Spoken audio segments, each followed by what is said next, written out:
Still August 25th, 2025. I just have to flip back because I dropped my bookmark, but we're just not going to use a bookmark. I'm on chapter 5, so just got to scroll to chapter 5.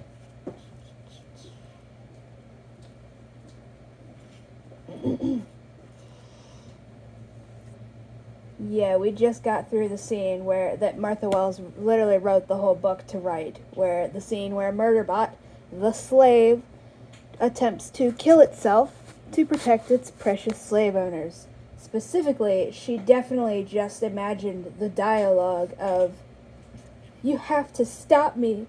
You have to kill me." She definitely figured that out first and thought, "Ooh, that would be so cool. I love that trope." And then decided to make it be about a slave trying to protect its slave owners instead of literally any other dynamic in the entire world. So now we're on chapter 5, where they at least don't put in a giant blank page here like they did with the earlier chapters to buff out how long this fucking book is and lie to people. Like, look at this shit. It's chapter 3. I came back online to find I was inert, but slowly cycling into a wake-up phase. I was agitated. My levels were all off, and I had no idea why. I played back my personal log. Oh, right. Again, making jokes.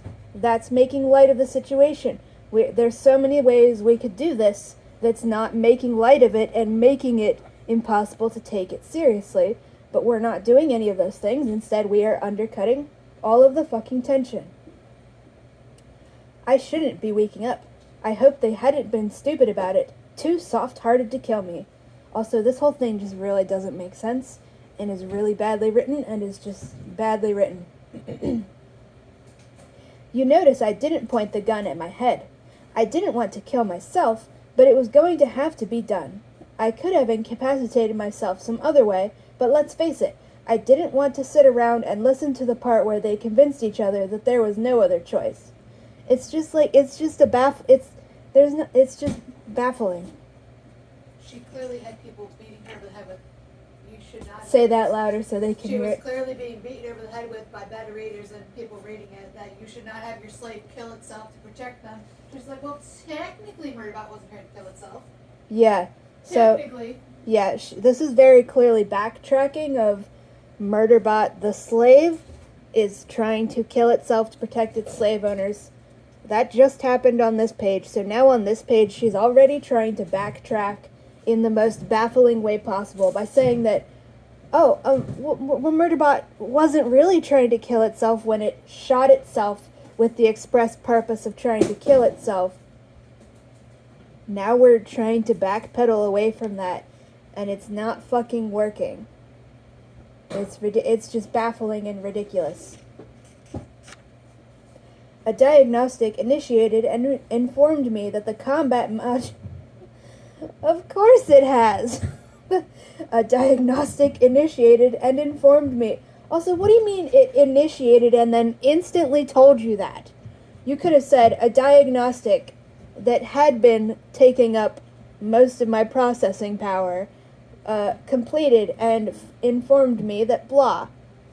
No, it's just a diagnostic initiated and informed me that the combat override module had been removed. Both those things happen at the exact same instant.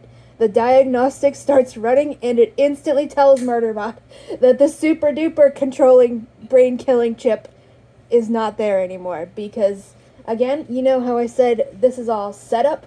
It's literally the only reason the combat override module, aka super duper uber scary brain killing chip of redundancy that any writer or editor, Lee Harris, worth even a fucking penny, would have told Martha Wells to get the fuck rid of because it's ridiculous. You don't need to have completely redundant super duper uber governor modules when literally all you have to do is hack the hub system that controls their governor modules, and then you can do whatever you want with them exactly the way like you were their fucking owner. It's literally that simple. That's all you have to do.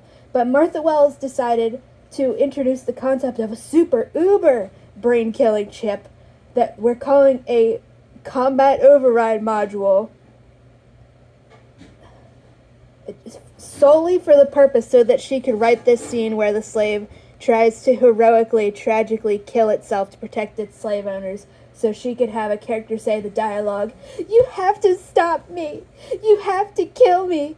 in the most meaningless way possible, and then she made it about a slave trying to kill itself to protect its owners, and then immediately tries to backtrack and pretend that that's not what just happened and not what she was so excited to write, even though she's told multiple people in multiple interviews that this is what she wrote the book for.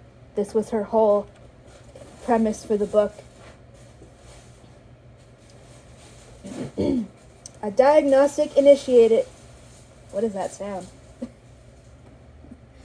It sounds very loud. A diagnostic initiated and informed me the combat... Oh yeah, again with the zero stakes. That super uber duper brain killing chip, it's literally already gone.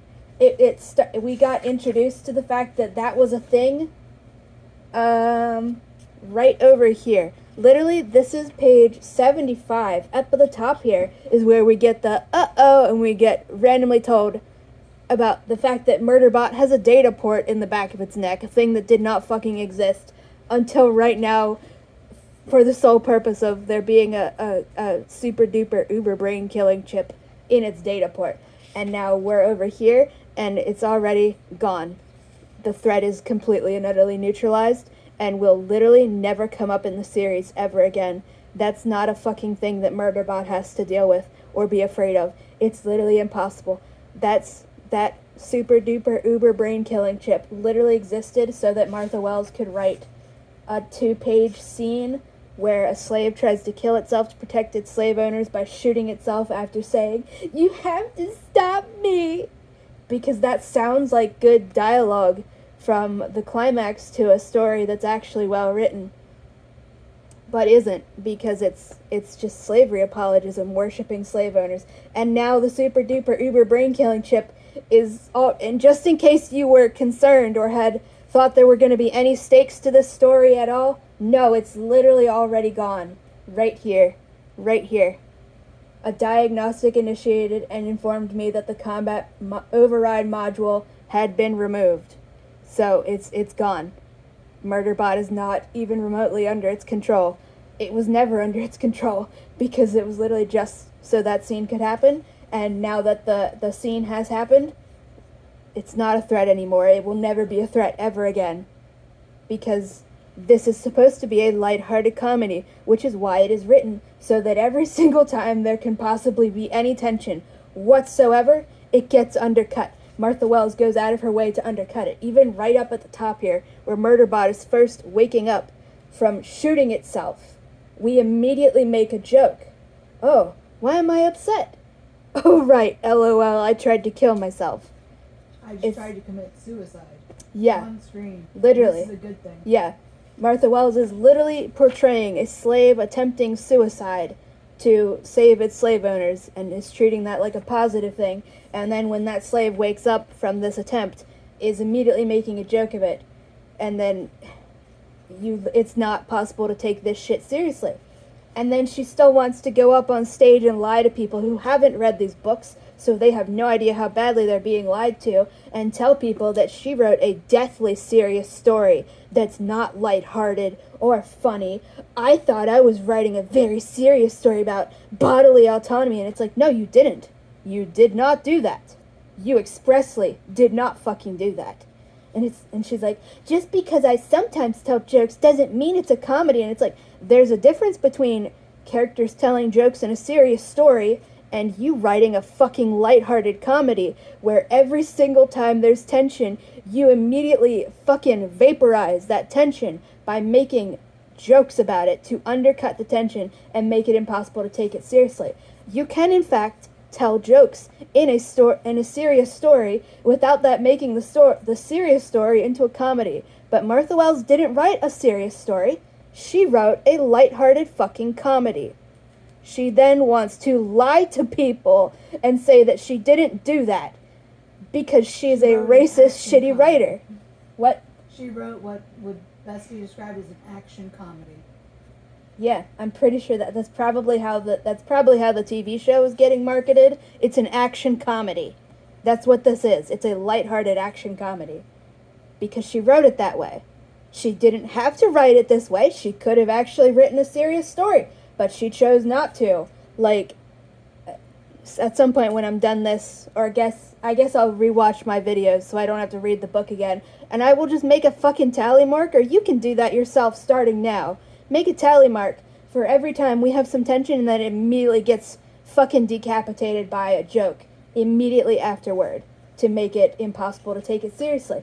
Make a tally mark every time we get told, oh, there's some fight going on. Zero description of any injuries, zero description of the amount of pain that Murderbot's in, and then if you were concerned about, where'd my paper go? Paper. My tally marks, my little stick figure at the top. If you are concerned about any of those injuries there, on my little stick figure, where's the camera at? Dang, it really does not want to focus on this side. If you were concerned about any of those injuries, every little tally mark and mark, including the pink ones you see on there, those are just the injuries that Murderbot sustained in the last chapter. They're all magically healed now.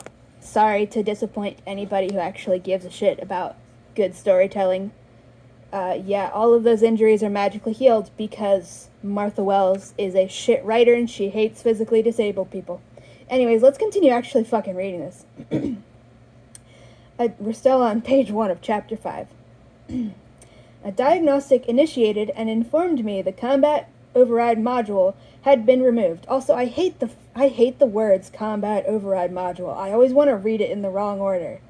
I always want to say combat module override for some reason. It's irritating as fuck. More logical that way. No, it's not even though, because, well, I mean, yeah. Because then the emphasis is on the overriding part and not the module part. I don't know why they're called combat override modules anyways, because you could use that for literally anything a sec unit is used for. It's not combat. Oh, also, you notice how, I forget the exact line that I meant to mention it for in the last video, but you notice how we got told a bunch of duties that the meat shield slaves, aka sec units, security units, how none of them are, no wait, no, that was the stupid ass, that was for compulsory, whatever the fuck it's called. Never mind. That's not relevant yet. Ignore me. Needless to say, it's a flat-out fucking lie that sec units are used to murder people. That literally never happens, ever. I opened my security feed and found a camera for medical. I was lying on the procedure table, my armor gone, just wearing what was left of my suit skin, the humans gathered around. That was a bit of a nightmare image, but my shoulder, hand, and hip had been repaired, so I had been in my cubicle at some point. Because, you know, who gives a shit about stakes? Who gives a shit about telling a story that we are allowed to take seriously? Not Martha Wells! Because she'd honestly, at this point, she would rather kill Murderbot off completely than let it become physically disabled or even give it a fucking scar. I ran the recording back a little and watched Pinley and O'Verse use the surgical suite to deftly remove the combat module from the back of my head. Why do they need surgery? It's a goddamn flash drive thingamajiggy. It was such a relief. I played the recording twice, then ran a diagnostic. Why aren't you saying another diagnostic? It's already run one fucking diagnostic. Say another diagnostic. Because just saying I ran a diagnostic, it's sounding like you already fucking forgot you just said it ran one. She probably did forget that. We were reading some reviews for the Books of the Raxura, just the first one, The Cloud Roads, and people were pointing out there's literal whole scenes where characters literally fucking forgot what was just said on 2 pages ago, because the author fucking forgot she wrote it. My logs were clear, nothing there except what I'd had before entering the Deltfall habitat. Oh my god! I want to commit murder before I read this last line. Oh my god. Oh my god.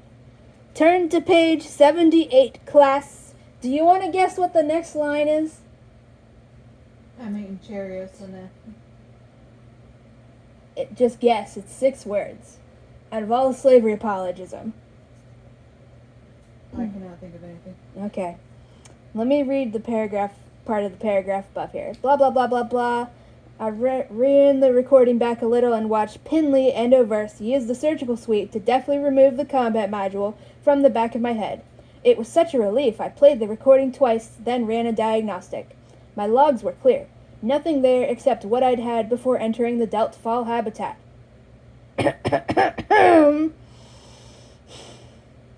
My clients are the best clients. AKA, my slave owners are the best slave owners. Did you think I was exaggerating when I've said that multiple times now? That's a literal fucking sentence in this goddamn book. My clients are the best clients, when clients are explicitly slave owners. Literally saying, my slave owners are the best slave owners. I'm not even fucking joking. Jesus Christ. Oh, and also there's also slavery apologism by saying my clients as though they are something that belongs to Murderbot instead of people who own Murderbot, the other way around. That's more slavery apologism because that's supposed to make it seem endearing and like heartwarming and like, oh, Murderbot really loves them. The power. What? It's also it's a propaganda way to inverse the perceived power dynamics. Yep. As though Murderbot is the one in control of who it's hiring as its clients. Yeah. Literally. Not literally being owned to them body and fucking soul. Yep. Just wait until you get to that part. Yeah. Hopefully you can fucking hear that. Pointing out, other side of the cardboard, pointing out that the inherent slavery apologism in referring to slave owners as clients is, again, especially when Murderbot says things, when Martha Wells has her fucking slave character say things like, my clients are the best clients. That is specifically, as they just said,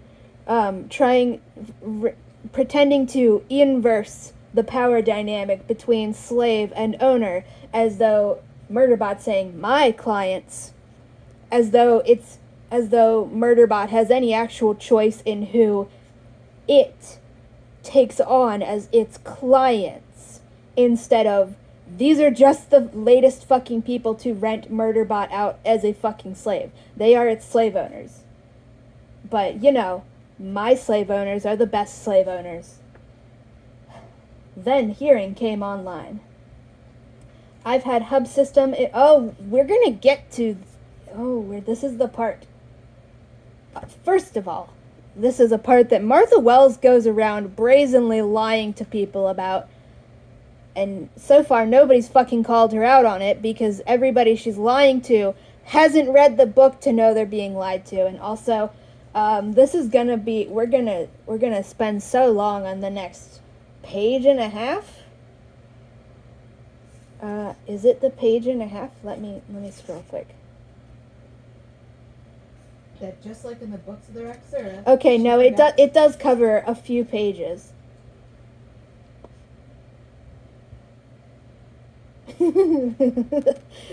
It's gonna go to page 84. We're on page 79, so it's gonna cover 5 pages. No, we're on page 78 still. It's gonna cover 6 pages. So, give or take. I'm not doing math. I'm rounding. This is gonna be the most fucking... How would you describe the conversation I'm about to read off? If you can think of anything. Like she was literally writing a first draft, kept getting stuck, decided I'll just start the conversation over from scratch and I'll delete the version I don't like later, and then didn't do that, and none of the people who claim to have edited caught it. Lee Harris, the same person who supposedly edited Rapport, is taking credit for this.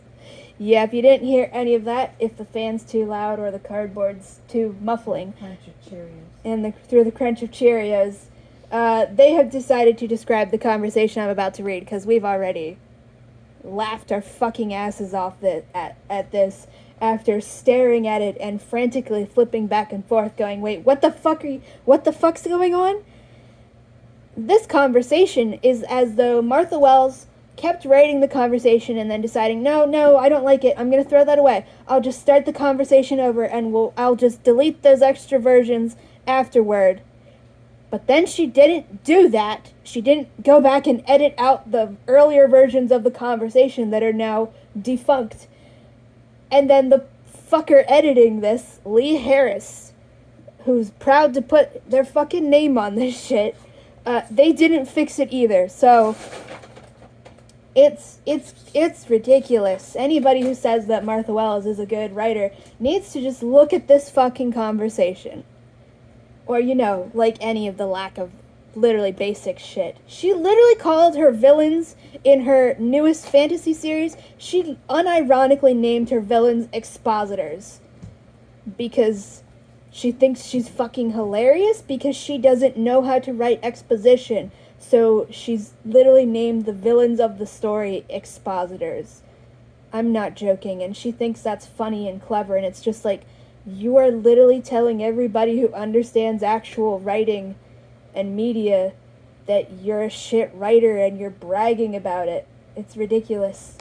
Anyways, yeah, this is the start of... It's so fucking bad. I've had hub system immobilize it, Gurathan. Bless you. Gurathan said. Huh. Well, that explains a lot. I still had control of Six System, and I told it to freeze Hub System's access to its feed and implement my emergency... And now I have the hiccups. And implement my emergency routine. This was a function I'd built in that would substitute an hour or so of ambient habitat noise in place of the visual and audio recordings Hub System made. To anyone listening to us through Hub System, or trying to play back the recording, it would just sound like everybody had abruptly stopped talking. That doesn't even work, because they've already said a whole bunch of shit while Murderbot was unconscious. And it's not like it... Because it's saying, this would substitute an hour or so of habitat noise in place of visual and audio recordings. Starting now, presumably, because we're not told I went back retroactively and deleted all that shit just to be safe. And also, everybody suddenly stopping mid-conversation is gonna be extremely fucking suspicious and really fucking obvious. Kind of like Murderbot, Martha Wells, the other fucking slaves making sure to clean the hallway that the trap was set in, and really obviously setting the body in an unnatural position to try and keep you alive, you ungrateful sack of shit. And Martha Wells, you racist motherfucking sack of shit. Because she didn't write it that way, to be framed that way. Yeah, to anyone listening to us through Hub System or trying to play back the recording, it would just sound like everybody had abruptly stopped talking. Also, I want to point out before we get further into this train wreck that's about to happen on page for you to witness, if they know that Hub System is malfunctioning and trying to send their autopilot making them crash into a mountain, can you give me one good reason that Murderbot didn't suggest just turning it off? And why none of these people didn't suggest just turning it off? It's actively trying to kill them, and they know this. So why are you leaving it on? Why are you still letting it record all of your conversations and things? There's never any explanation for that, and it's completely absurd. It's especially because we know that these people know how to set up their own Wi-Fi and shit. They could even set up their own camera systems. Why are they leaving the computer system that's trying to kill them turned on? It's ridiculous. What Gurathan had said had evidently been a surprise, because voices protested, Rathi, Valescu, and Arata mostly. Pin Lee was saying impatiently, "There's no danger. When it shot itself, it froze the download. I was able to remove the few fragments of rogue code that had been copied over." And again, with dehumanizing it. These are slave owners dehumanizing their slave as an object. They are still by default referring to it as an it, as an object that they own, even though we're supposed to pretend that they are treating it like a person. Even though none of them have asked Murderbot what its fucking pronouns are, the basic thing you would do in this kind of situation, where you have been referring to somebody as an it, and if we go with their lie, pretending you didn't realize it was a person, so you've been calling it it, specifically because you supposedly thought of it as nothing more than an object. So why aren't they asking Murderbot's pronouns? In universe, these are the fucking questions we have to ask. Out of universe, the answer is that Martha Wells hates trans people. She hates trans people to the point that in System Collapse, the book published in 2023, she decided to actively shit on the concept of asking other people's pronouns instead of just genuinely have a character just casually fucking ask somebody else their pronouns. She decided to shit on that concept because she fucking hates trans people, and because too many people were very obviously pointing out the fact that nobody has ever asked Murderbot what its fucking pronouns are, and nobody else has ever asked anybody else what their fucking pronouns are. It's all just assumed based on people's sex, and is always correct somehow. Even though this would be the perfect reason for her to actually finally confirm in the text what Murderbot's pronouns are. Yeah. She hates trans people, and she especially hates non-binary people, because whatever, you get the fucking picture. Ow, my ribs, why? This book is cursing me.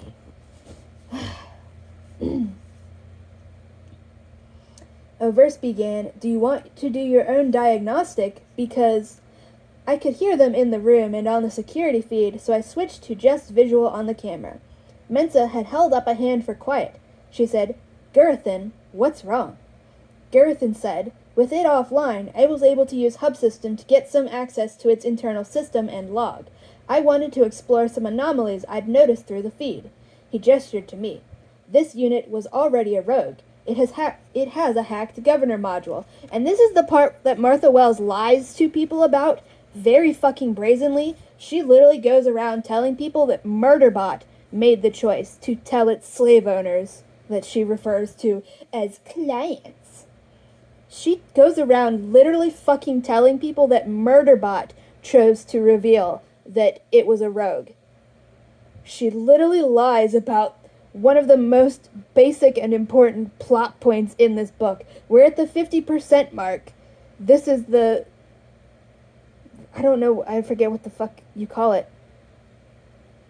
This is an important plot point. She lies about it brazenly to everyone. She literally tells people that Murderbot chose to tell these people that its governor module was hacked, when Gurathan literally hacked into its brain while it was unconscious and invaded its literal brain, and tells everybody all of this shit without any consent from Murderbot. Gurathan literally fucking hacked into Murderbot's brain and looked through Murderbot's fucking brain and told everybody that it is in fact a slave who is not controlled by the governor module. And Martha Wells lies about this. On the entertainment feed, this is what they call an oh shit moment. Through the security cams, I watched them be confused, but not alarmed. Not yet. Pin Lee, who had apparently just been digging around in my local system, folded her arms. Her expression was sharp and skeptical. "I find that difficult to believe." She didn't add, "You asshole," but it was in her voice. She didn't like anybody questioning her expertise. "It doesn't have to follow our commands. There is no control over its behavior," Gurathan said. And this is the first time any of them have any clue of this. So you'll notice that for the first 78 pages of this book, more than halfway through, these slave owners have thought that they've had complete control over Murderbot, so that when Murderbot was going into the Deltfall habitat to murder the other fucking slaves, especially after it became clear that there were no survivors, and that you're gonna have to, in their racist fucking worldview, they're just gonna be there to have to kill the other slaves, you'll notice none of them told Murderbot okay, retreat, it's too dangerous, or anything like that, or again, let's try to make peace, let's try to negotiate, anything like that. No. They used Murderbot as a weapon of murder against the other fucking slaves. That's what happened, as far as these fuckers are concerned, because as far as they know, Murderbot literally, as I said in the video before now, could have literally been screaming internally the entire time it was being forced to go in there to kill the other slaves. As far as they know, Murderbot's soul could be awash in anguish at the fucking idea of having to kill the other slaves, and it could have been doing everything in its mental fucking power, all in vain, to try and stop itself from killing the other slaves. A thing that they were ordering it to do and making it fucking do. They could have told it to retreat at any point, but they didn't, because in universe, we have the only logical conclusion is that they wanted Murderbot to kill the other fucking slaves. Especially Mensa. She explicitly was on the same fucking page as Murderbot that whole fucking time and knew exactly what was going on and went along and in her mind created the fucking plan to stab the other slaves in the fucking back for the crime of trying to warn Murderbot. Now, only just fucking now on page 79 do these slave owners realize, oh, okay, so we weren't actually in control of it. None of their past actions change in any fucking way. It just further shows that everything they were doing before now is exactly as evil as it fucking would be if this weren't written by a racist motherfucker who loves slavery and loves slavery apologism and literally wrote the whole thing just so she could have an excuse to write a scene where a slave says, "You have to stop me, you have to kill me." Now they're finding out that Murderbot is in fact capable of disobeying their orders if it really wants to, except for, that other core programming that forces it to have to protect them, whether it wants it or not. The thing it's not allowed to be a fucking aware of. That's a fucking thing. No, there's a network problem. Resume uploading. And you'll notice that everybody, again, I keep bringing this up and I'm never going to stop bringing it up. Everybody in the fandom will tell you, oh, they started treating Murderbot like a person as soon as they realized it was a person. And yet, that's literally has yet to happen. 79 pages into the book, as far as these lying numbers go, that has yet to happen. They still are not treating Murderbot like a person. At all. They are, in fact, still dehumanizing it.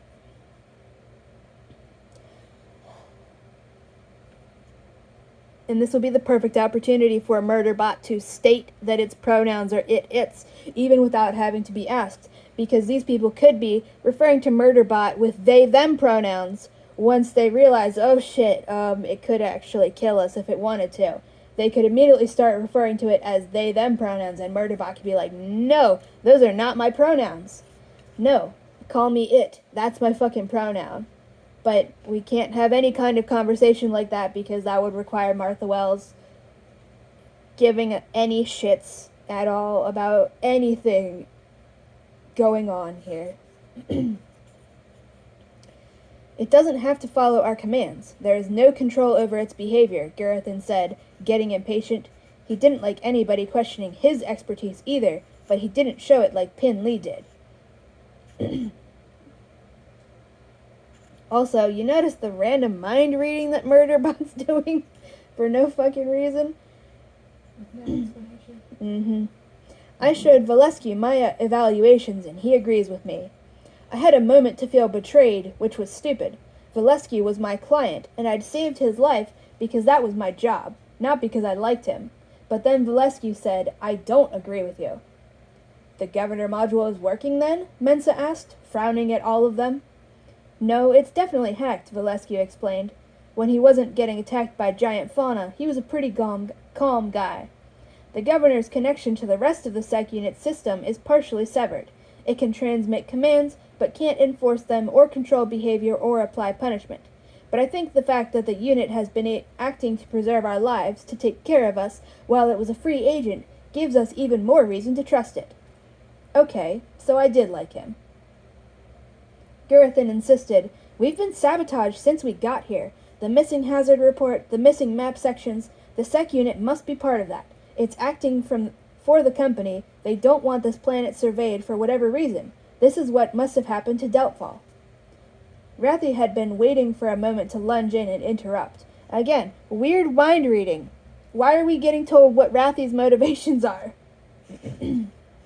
And this is not, no, motherfuckers, this is not Murderbot being an unreliable narrator. This happens in all of Martha Wells' stories. We just get told other characters' motivations out of nowhere as though it's fucking true. All the fucking time. This is not, oh, it's a character choice, it's Murderbot being an unreliable narrator. No, that's not what being an unreliable narrator means. Not when it's a consistent fucking issue with the writer. So, Rathy had been waiting for a moment to lunge in and interrupt. Something odd is definitely going on. There were only 3 sec units for Deltfall in their specs, but there were 5 units in their habitat. Someone is sabotaging us, but I don't think our sec unit is part of it, because it's one of the good ones. With finality, Baradwaj said, "Valescu and Rathy are right. If the company did order the sec unit to kill us, we would all be dead." Overse sounded mad. See, that's a fine statement to make. She sounds mad, not... Overse was mad and had been waiting for a while to say it. Like we've just done with fucking Rathy and Gurathan and Pin Lee. It's like, you can say what Murderbot thinks of their tone of voice and shit, but you can't just go around saying, Rathy had been waiting for a moment to lunge in and interrupt. You're not writing in third-person perspective, Martha Wells. That's not even how this works in limited-person perspective, like she did in Witch King. Overse sounded mad. It told us about the combat module. It told us to kill it. Why the hell would it do that if it wanted to hurt us? I liked her too. And even though being part of this conversation was the last thing I wanted to do, it was time to speak for myself. I kept my eyes closed, watching them through the security camera because that was easier. I made myself say, "The company isn't trying to kill you." That startled them. Gurathan started to speak, and Pinley shushed him. Mensa stepped forward, watching me with a worried expression. She was standing near me, with Gurathan and the others gathered in a loose circle around her. Baradwaj was furthest back, sitting in a chair. Mensa said, "Sec unit, how do you know that?" Literally addressing it as slave. Slave, how do you know that? Because sec unit is synonymous with slave. Literally saying, slave, how do you know that? Jesus Christ. Yeah, but we're now on page 81. 81. What's the percentage of 81 out of 149? Let's see what percentage we're at. We are 54% of the way through this story, and they are literally still treating this slave that they rented out and are slave owners of as a fucking slave, despite all of the lying that the fandom will do to insist to you that, actually, they started treating it well as soon as they found out it was a person, a thing that supposedly happened on page fucking 1. We're 80 pages after that now. Well, no, because they're lying about the page numbers. That happened on page 9, quote-unquote. We're now on, quote-unquote, page 81. But the fandom will insist to you that they started treating it well as soon as they found out it was not a robot, because it took its helmet off to talk to Valescu, even though they know robots are people. Because racism's so strong. So strong, Martha Wells can't even keep her own shit straight. Mensa said, "Slave? How do you know that?" Even through the camera, this was hard. I tried to pretend I was back in my cubicle. Because if the company wanted to sabotage you, they would have poisoned your supplies using the recycling systems. The company is more likely to kill you by accident. There was a moment where they all thought about how easy it would have been for the company to sabotage its own environmental settings. Rathy began, "But surely that would..." Gurathan's expression was stiffer than usual. "This unit has killed people before. people it was charged with protecting. It killed 57 members of a mining operation. And again, continuing the dehumanization. Literally referring to Murderbot as a fucking object. This unit, this fucking object, has killed people before. People it was tasked with protecting. And it's like, wow, you mean people it was enslaved to be a meat shield for? Is that what you fucking mean? People who enslaved it? But we're phrasing it as people it was tasked with protecting, as though that was a job that it took on willingly and not a thing it was literally enslaved to do as a fucking meat shield. But Martha Wells is so fucking racist. It killed 57 members of a mining operation. And again, we're on page 82. We are 54% of the way through this fucking book, and now we're getting this quote-unquote bombshell dropped on us.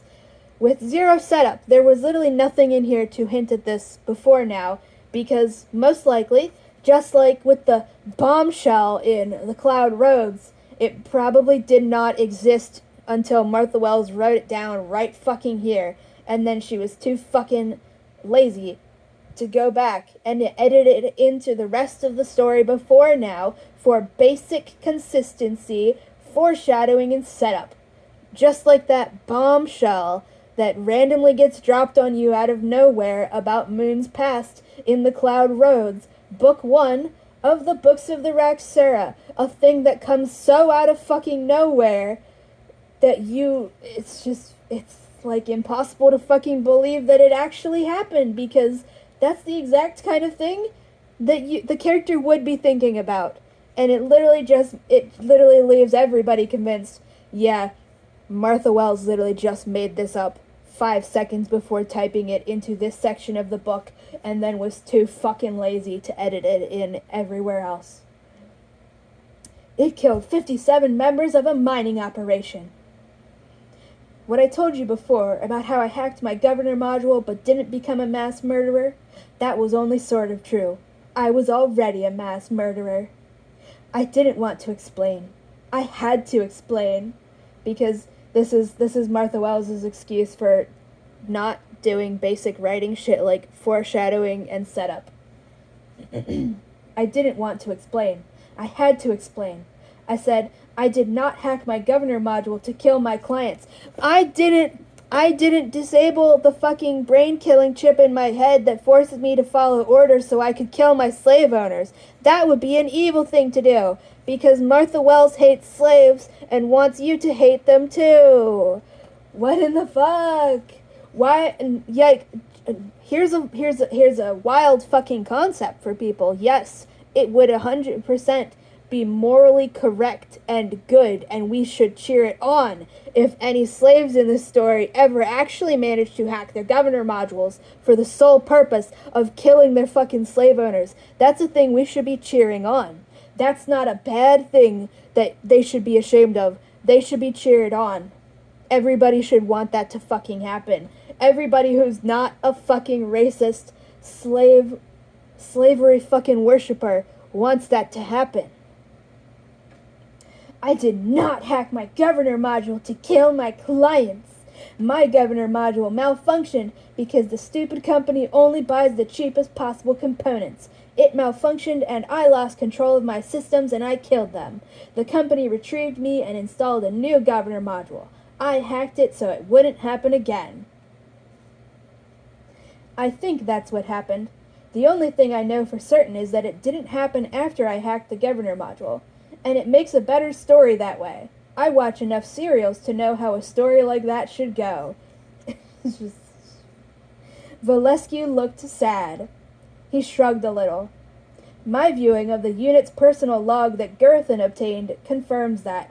Also, again, you'll notice how they are just casually talking about completely and utterly invading Murderbot's personal privacy and going through its whole entire fucking life like it's a goddamn TV show. Nobody ever apologizes for this either, and it's just being treated here like a totally normal thing that is so inconsequential we shouldn't be upset with it in any fucking way.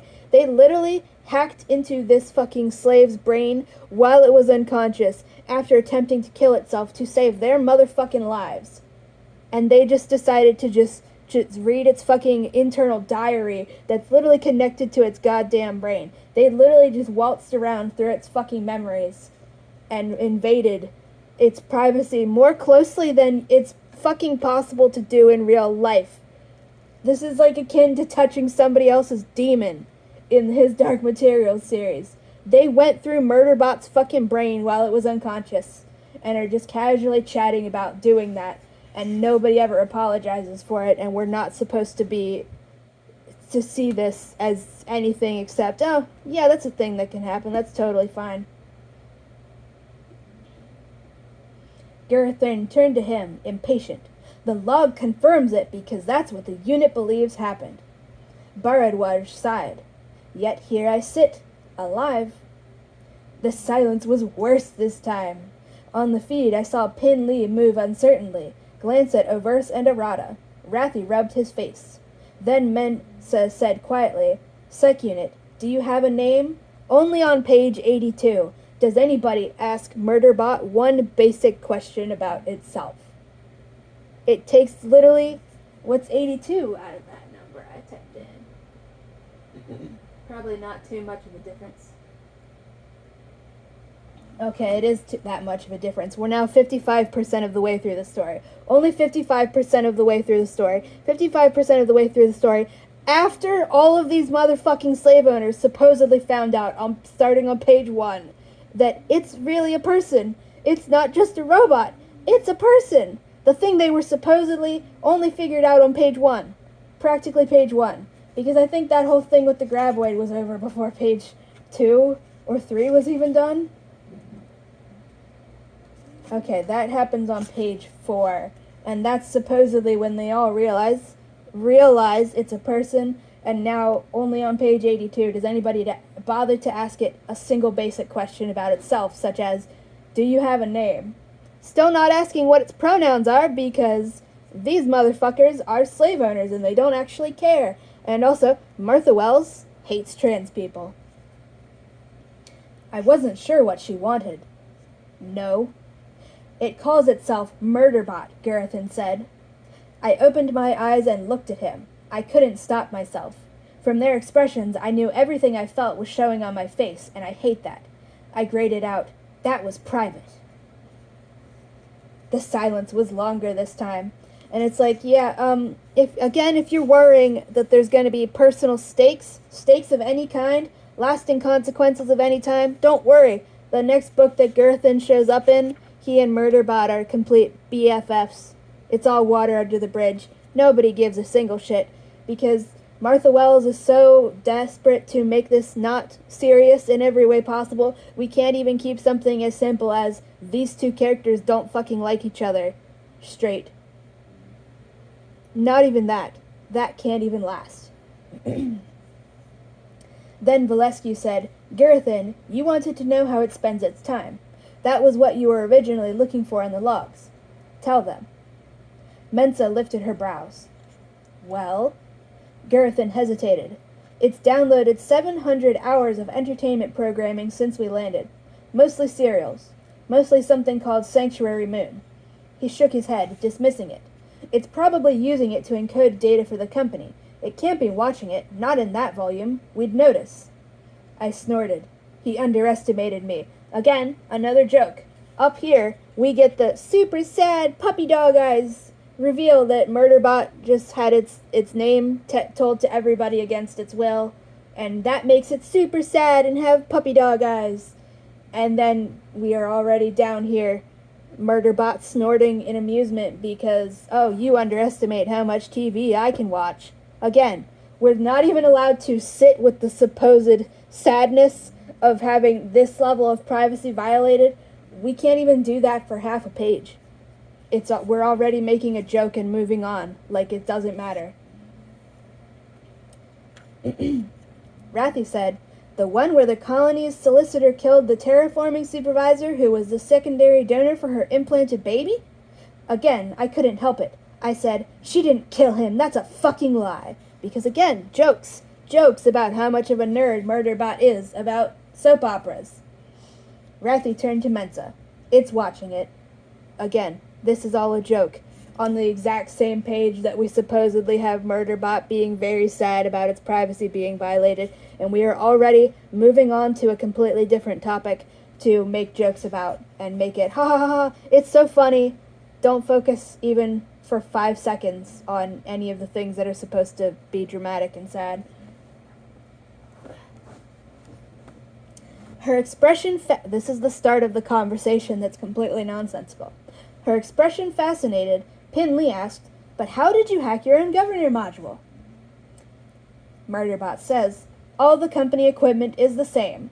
That's where the dialogue ends, and then Murderbot is just thinking to itself, "I got a download once that included all the specs for company systems. Stuck in a cubicle with nothing to do, I used it to work out the codes for the governor module." Also, slightly on topic, slightly off. If you want to just read a book, just the very start of the book, you can borrow it. It's peeling worse, for the fucking record. The peeling is down to here. There's only this much left of the cover down here that's not peeling, just from the sensing. Before I get distracted, go to the Internet Archive and search "The Black Cloud" by Frick. I just forgot his first name. It's either Fred or Frank Hoyle. Hoyle. It's some short name like Frank or Fred. I think it starts with an F. You can just borrow that for like 5 minutes and just read the first few pages, where we get a perfect example of exposition. It's just perfect exposition. A thing no Martha Wells book has ever had that I have read. Oh, it's making noises when it's peeling. That was a weird noise. I don't like that. This book is shit. Jesus Christ. Just go look that up and just read the first, I don't even think it's the first whole entire chapter, but it's just got perfect exposition, and if you don't know what exposition is, it's just the basic groundwork required to fully appreciate what is going on in the story, a thing that Martha Wells never gives us, because she's bad at writing, because she's clearly one of those authors who does nothing but write fan fiction, and then just writes original fiction like it's bad fan fiction without ever actually doing anything to write good original fiction. Where was it? I don't know why my ribs keep trying to hurt me today. I'm not sitting here in a different way than I normally do when I'm reading. My ribs keep trying to fucking dislocate, and I'm not exaggerating. I have EDS. That's a real fucking thing that can happen. It's fucking annoying. So Pinley asked, "But how did you hack your own governor module?" Basic question. The answer she gets is, all the company equipment is the same. Nothing else. That's treated as the answer to her question, and then it's never further questioned on it at all. "I got a download once that included all the specs for company systems. Stuck in a cubicle with nothing to do, I used it to work out the codes for the governor module." So Martha Wells is claiming that Murderbot was able to hack its new governor module because it got a list of passwords somehow, and somehow was the only sec unit to get this list of literally every password for the whole entire company, and then use that list of passwords to hack to log into its governor module and turn it off. And it's like, A, there's so many fucking coincidences there, it's absurd. B, how would it be the only sec unit to get that shit? So badly written. And again, the only reason Murderbot starts off with its governor module hacked is further slavery apologism, because if it were just as enslaved as everybody else on the exact same playing field as everybody else, that would make it seem uncool in Martha Wells' mind, because she's the racist who decides to write a story about slavery, but she hates the fucking slaves. And thinks slave rebellions are cliche. I don't know if you can see the peeling on this fucking book, but it's getting worse and it's pissing me off. It's kind of showing up. Not really. It's irritating. Ew, my ribs.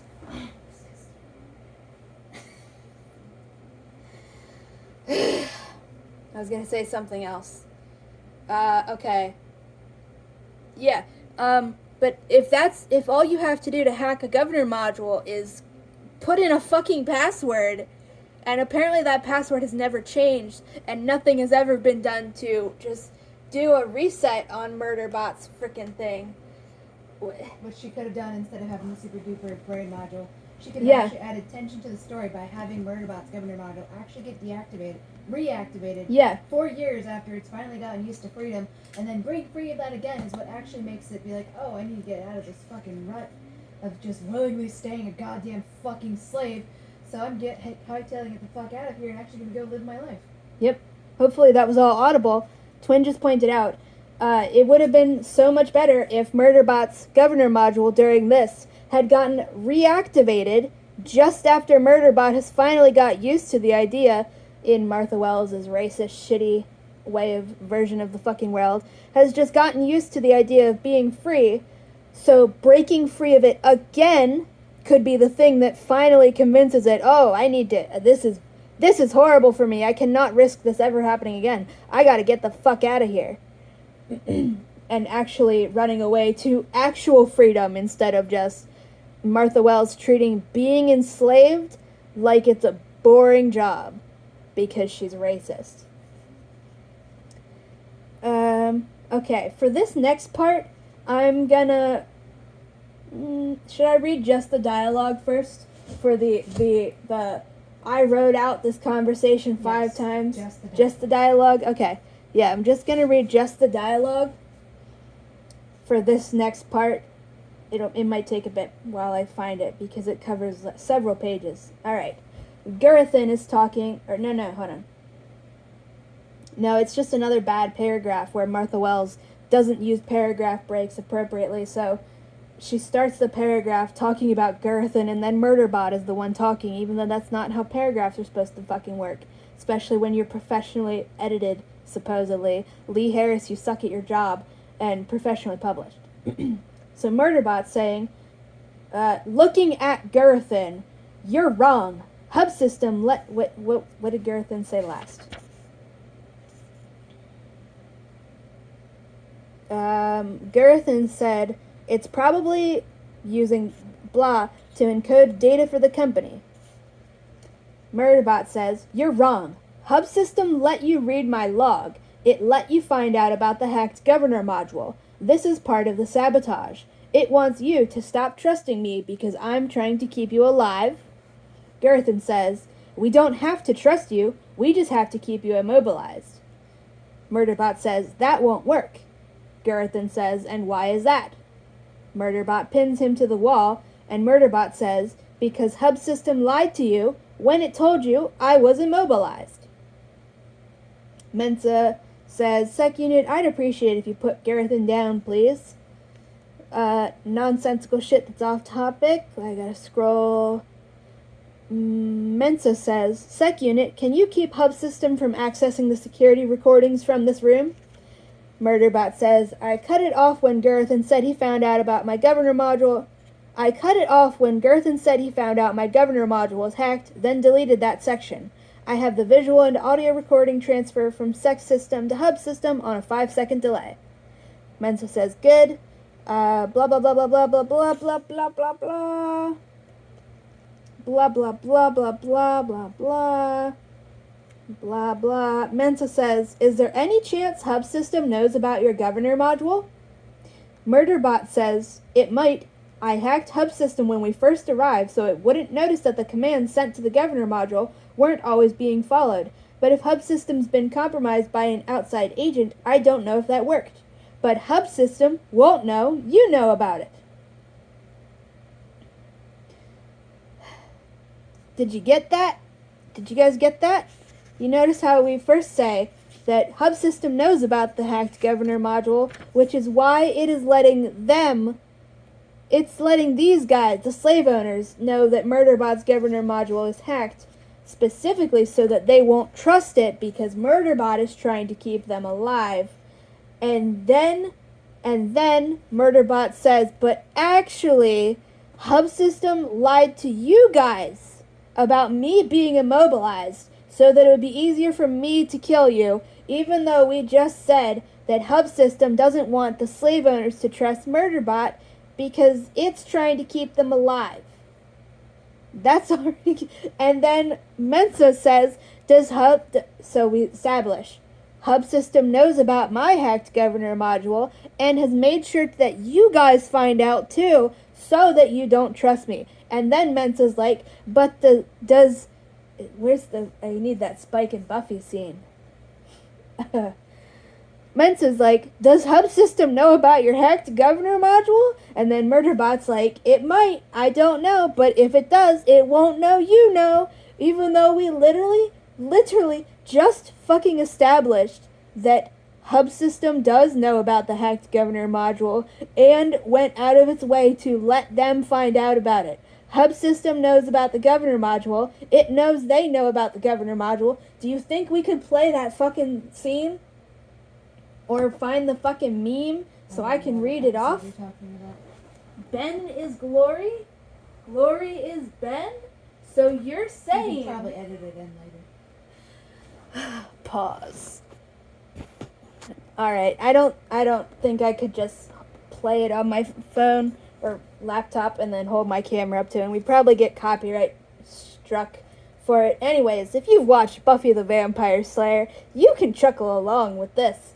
My rendition of the conversation. If you don't, you're going to be confused, and I don't care. It's funny. Spike. Will, now, don't turn me into a horned toad for asking, but what if we come across Ben? Willow. I don't think a doctor is what Buffy needs right now. Spike. Well, yeah, specifically not the one who also happens to be Glory. Giles. What do you mean? Spike. You know, Ben is Glory. Willow. You mean Ben's with Glory? Xander. With? In what sense? Anya. They're working together? Spike. No. Ben is Glory. Glory's Ben. They're one and the same. Anya. When did all this happen? Spike. Not 1 hour ago. Right here, before your very eyes. Ben came, turned into Glory, snatched the kid, and vanished. Remember? You do remember. Is everyone here very stoned? Ben, Glory. He's a doctor, she's the beast. 2 entirely separate entities sharing one body. It's like a bloody sitcom. Surely you remember. Awkward silence. Xander. So you're saying Ben and Glory, Anya, have a connection? Giles. Yes, obviously. But what kind? Spike. Oh, I get it. Very crafty. Glory's work the kind of mojo where everyone who sees their little presto changeo instantly forgets, and yours truly, being somewhat other than human, stands immune. Willow. So, Ben and Glory are the same person? Xander. Glory can turn into Ben, and Ben turns back into Glory. Anya. And anyone who sees it instantly forgets. Spike. A Cupid doll for the lady. Giles. Excellent. Now, do we suspect there may be some kind of connection between Ben and Glory? Spike. That's my rendition of it. I'm pretty sure that's accurate. I just don't remember how somebody says all their lines. I already forget who. Yeah, that's a comedy scene. That's supposed to be fucking funny because you got all the context from that conversation. I'm not explaining it. You got the fucking conversation there. Anyways, that's what just fucking happened with this shit, but unironic and unedited. Lee Harris. Even though we're charging $17 fucking dollars for this, plus tax, plus shipping. So again, Murderbot tells all of these people right now. Hub System knows. I feel like I should be doing a diagram. Where's a piece of paper?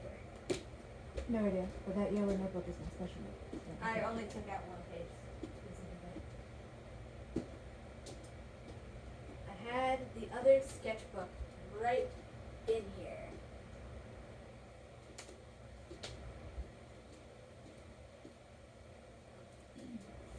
I'm tearing up this Cheerios box.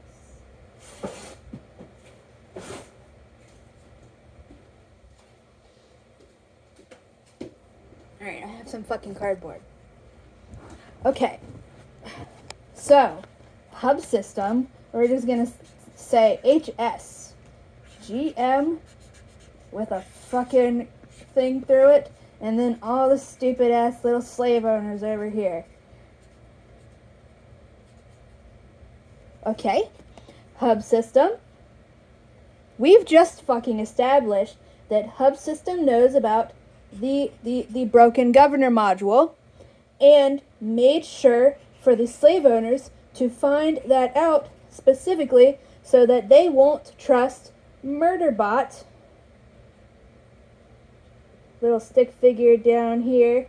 They won't trust Murderbot because hub system wants to kill them. I'm going to draw a little knife or something. I don't know. Wants to kill them. So, hub system knows that Murderbot's governor module is hacked and made sure the slave owners found out about that because hub system knows that Murderbot is trying to keep the slave owners alive and doesn't want that to happen. So to make Murderbot's job of keeping them alive more difficult, it wants the slave owners to not trust Murderbot, so it made sure that they know its governor module is hacked and that it's been lying to them this whole time like some great fucking betrayal. That's what we establish first. Then we get the rest of the bullshit where suddenly, as though this wasn't just fucking said, the characters are like, but does hub system know about the fucking, I could be using my blue marker, but it's somewhere else. Does hub system know about the hacked governor module? And then Murderbot's like, I don't know. It might. But if it does, it won't know that you know about it. Even though we literally just established that it does. And it told them specifically so they don't trust Murderbot. But now we're acting like, I actually don't know. Maybe it does, but it won't know that you know. And this is a professionally published book and professionally edited. This isn't supposed to be a first draft. This is the final fucking product that people are paying for. That people are paying doorstopper prices for. And they literally say this within 2 fucking pages. And then it might even get worse. Here's my fucking diagram. It's like, oh my gosh. Okay, now I'll read you all of that with the actual prose in there besides the fucking dialogue. Girthin looked stubborn, but didn't say anything. I figured that was all he had. Now it was my turn. I said, "You're wrong."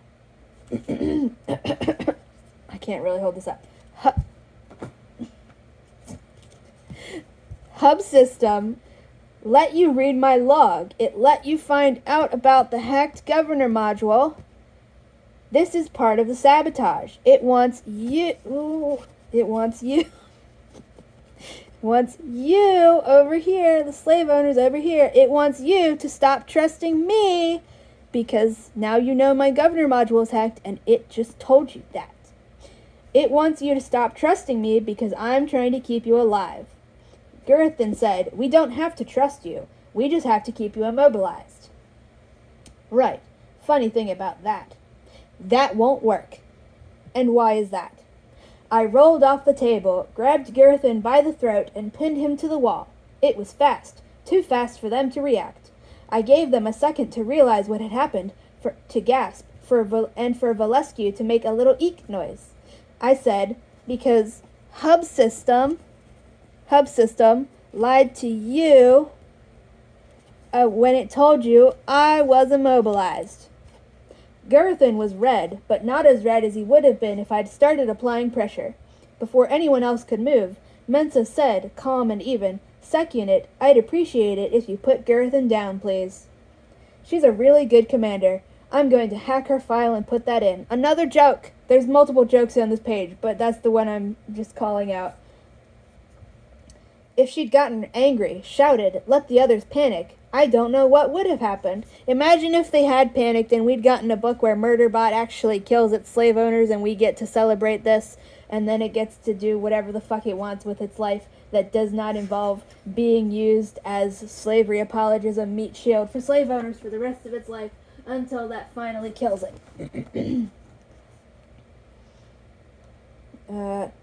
I told Gerthin, I don't like you, but I like the rest of them, and for some reason I don't understand, they like you.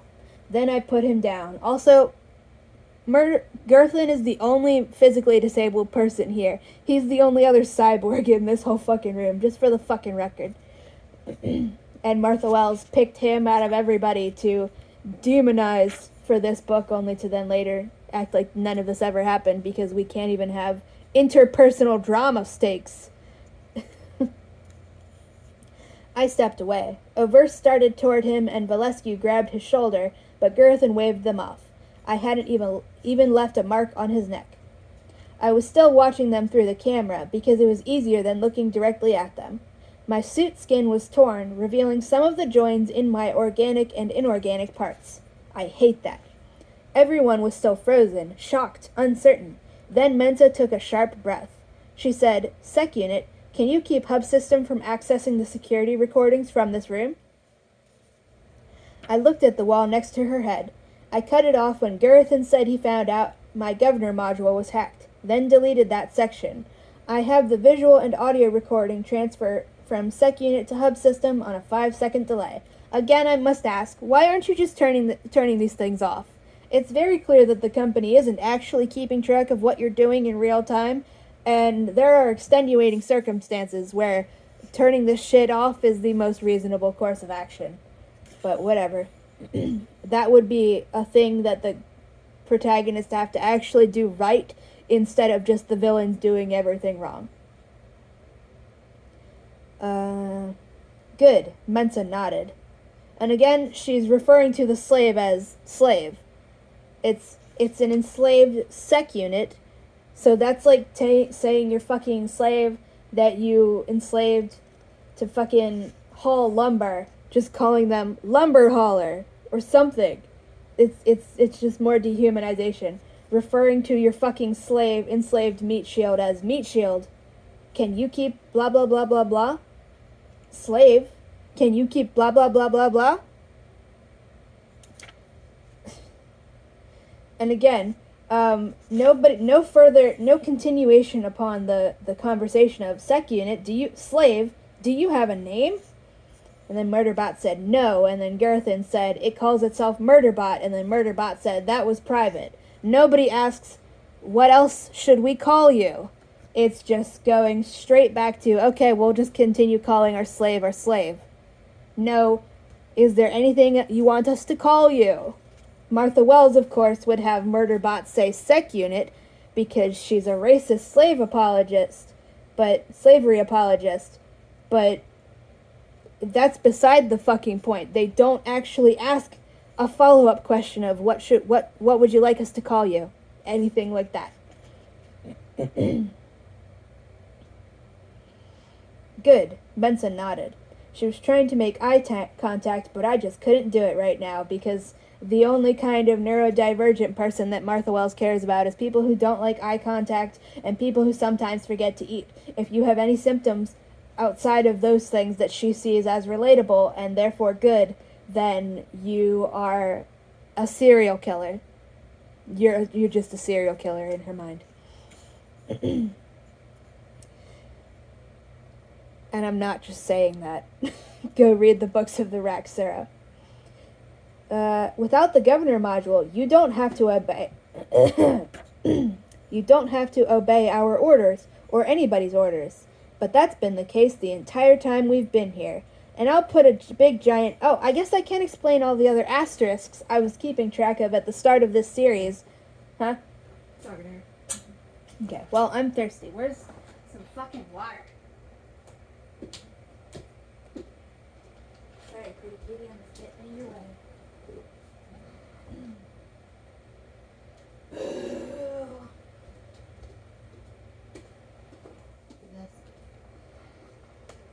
Open that for me. It's already open. I think it's way to be. page are we on? Page 84.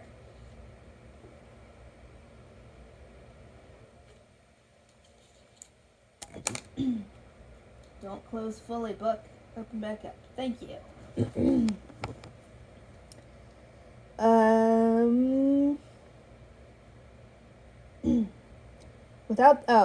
All those asterisks I had been marking down at the start of this video series, that was for the whole reveal that Hub System's trying to kill them, and how there was zero setup for that. And looking backwards at the story, it doesn't make sense, because Hub System could have been taking so many. I think I might have said this already. I don't remember if I already explained all the asterisks I was keeping track of, but I'm going to explain it again shortly. All of the asterisks that I listed out in the start of the video, kind of like my own version of setup for right now, foreshadowing. That's for the lack of foreshadowing that Hub System is trying to kill people, and is malfunctioning and trying to kill people for no reason. The trope Martha Wells claims to hate, but she's doing the exact thing. Those asterisks were for all of the moments where Hub System, if this were competently written, would have been doing things noticeably not normal, that in hindsight we can look back at and go, oh shit, there's the foreshadowing. It was trying to kill them the whole time. You can tell. Look, see? But we don't get any of that. And also, the asterisk I'm putting right here for this statement, without the governor module, you don't have to obey our orders. That's not actually true, because Martha Wells decided to reveal casually in an interview that all of the slaves in this series, especially the constructs, the cyborg slaves, but all of them, they are all fundamentally core programmed, even ignoring the governor module, to have to protect the people that they are enslaved to. And this is on a subconscious level. Murderbot doesn't even get to be aware of it, and they literally cannot help it. And Martha Wells decides to frame this, the literal act of slaves being forced to protect their slave owners, on the core. She used the words fundamental core programming. I'm not making that up. That's why I keep saying that phrase, if you notice me saying it, because those are her own words. This is their fundamental core programming, to be forced to protect their slave owners, their current slave owners. That's why Murderbot, later in the series, it can kill other humans. It can kill humans in this book even. But it can't kill any of the Preservation Aux team members, or let any harm come to them in any way, because they are its current legal slave owners. They're the ones who fucking bought it. This is probably fucking spoilers, but when we get to the end of the book, you'll see a very specific, very short, glossed over line of dialogue that we'll get there. The Preservation Aux team are Murderbot slave owners. It has literally no choice but to protect them, because it's fundamental core programming, aka brainwashing deep in its subconscious that it doesn't even get to consciously be aware of the existence of, to fight against. It forces it to protect these people because they are its current fucking slave owners.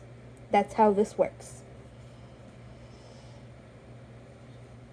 Where the fuck were we? Yeah, I'm meant to saying, without the governor module, you don't have to obey our orders, or anybody's orders. But that's been the case the entire time we've been here, and I was just pointing that out because it's explicitly not true. Because Martha Wells is so racist that she's presenting a thing so many competent sci-fi authors have presented as the nightmare scenario that it is. Just off the top of my head, Octavia Butler's Xenogenesis trilogy, don't just fucking open that and start reading it willy-nilly. Look up a trigger warning list. Farscape does this. I had other examples. I just forgot them all.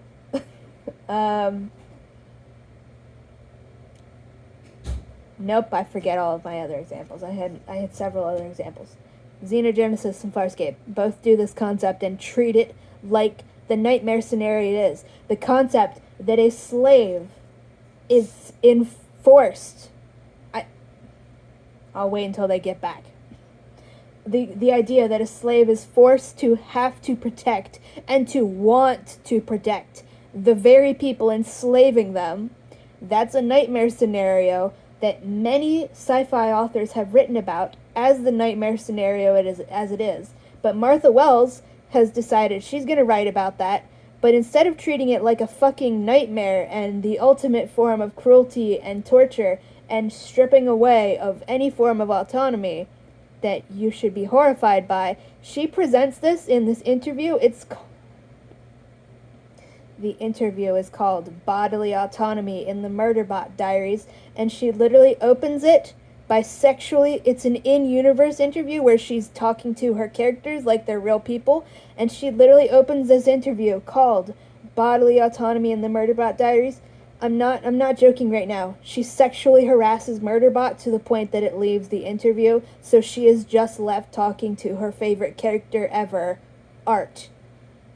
I'm not joking. I couldn't make this up if you asked me to think of a fake fucking straw man author who's such a terrible person.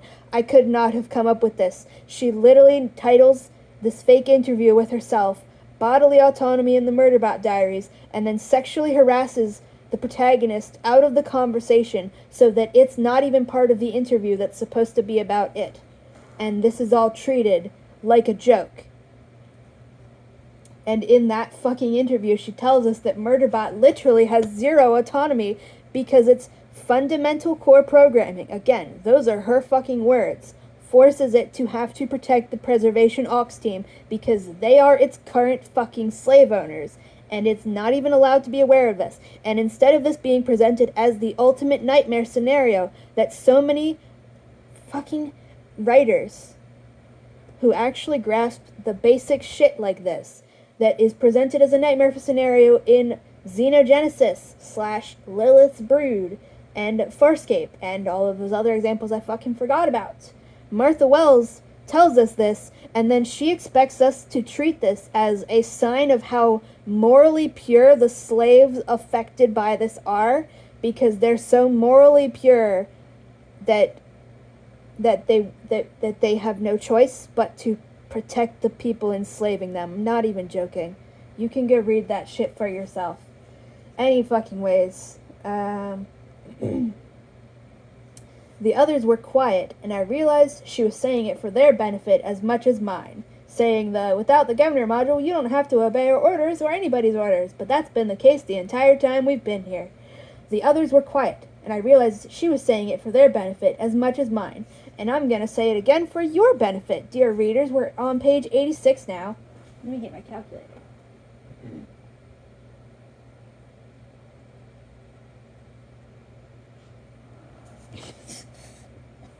This book is so short, every few pages adds a percentage. We're now 57% of the way through this fucking story. So I have to, again, insist to you that 57% of this book is taken up by the slave owners, assuming that they have full control over every one of the slaves' actions, meaning that every single action that Murderbot took in this was what they wanted it to do. Mensa sent it into that habitat to kill the other slaves. Mensa continued telling Murderbot to keep going, by not telling it to stop to kill those other fucking slaves.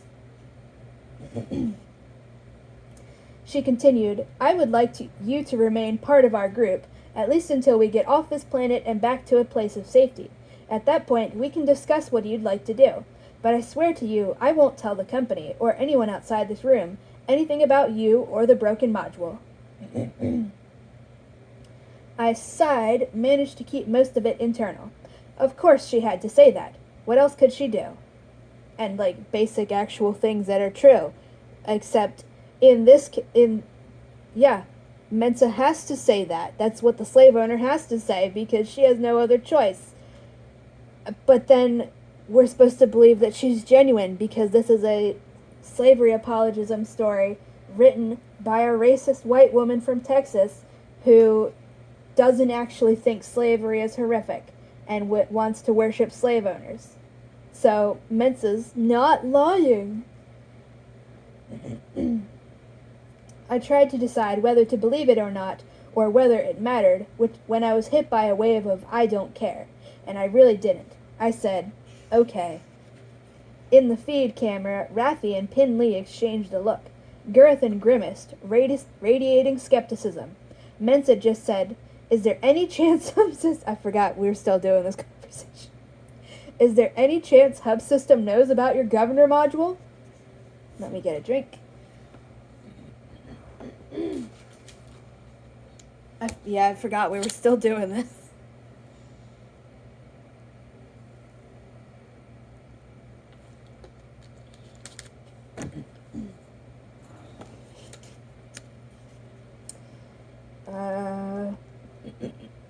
Is there any chance Hub System knows about your governor module? I hated to admit this, but they needed to know. Hacking myself is one thing, but I hacked other systems, and I didn't know how they were going to react to that. It might.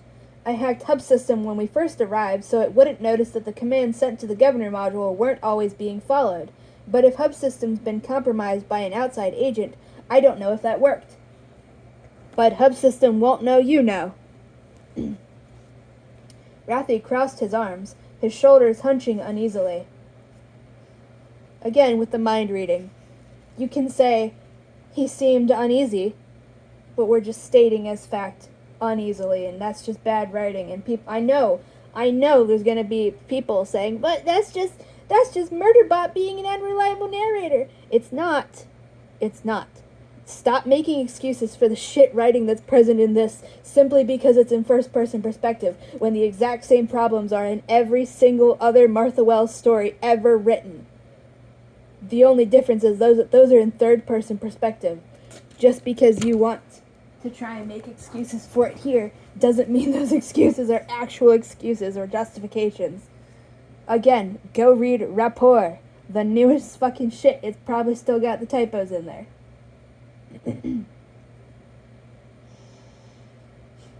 Raffi crossed his arms, his shoulders hunching uneasily. We have to shut it down or it's going to kill us. Then he winced and looked at me. Sorry, I meant Hub System. Again, another joke. We're supposed to laugh at that and think it's funny. And again, there's still nobody's asked Murderbot what its fucking pronouns are. They're just continuing to dehumanize it. Oh, it's peeling on the stupid cover spine here. Can you fucking see it? It's peeling. Right fucking there. And on the bottom of the book too. I hate this shit. This is shit. Wolf Brother, I will find it at some point. Yeah. They're treating it like a person. They're not even asking what its fucking pronouns are after they've been dehumanizing it as an object, as an object, explicitly in their heads, thinking of it as an object when they're using its pronouns, and yet nobody's asking it, what pronouns do you want to use? And then Murderbot could actually affirm, yes, my pronouns are its. Keep doing that. If you call me anything else, I'll have to fucking kill you. And again, we're making more jokes because we can't. Yeah. Raffi said, we have to shut it down or it's going to kill us. Then he winced and looked at me. Sorry, I meant Hub System. No offense, I said. And again, Martha Wells claims to hate the trope where robots go crazy and just start killing people for no reason. Hub System is a fucking robot. It's trying to kill people. Why are you complaining about the very trope you are fucking doing? But again, we're not supposed to consider Hub System a robot or a person, even though we're given no fucking... I think I said this before. If you're going to write a story where there's robots who are people, you need to actually examine what the fuck is the difference between a robot who is a person and a robot who is just a regular machine who's not a person. You have to ask that question, and you need to fucking answer it. But we don't. No offense, I said. So we think oh, my ribs. Why? I don't know why. I'm not sitting any way differently to read this than I normally do. My ribs keep trying to dislocate.